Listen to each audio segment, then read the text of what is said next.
Ja, jeg vil gerne fortælle lidt om et andengrads polynom. Og der er 3 forskellige punkter. Der er A, B og C. Og hvis alle punkterne er lige 0, så kan vi se her, at grafens linje, eller polynomiet, det ligger langs x-aksen helt vandret. Hvis vi så går op og ændrer på A, så er mere end 0, så kan vi se, at parablen den bliver glad, og modsat, hvis den er under 0, så bliver den sur.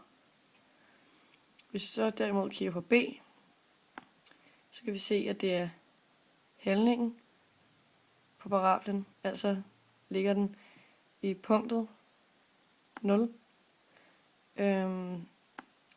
og her rykker den sig så rundt på selve parablen. Så har vi C, så lige får A til 0. Sådan der.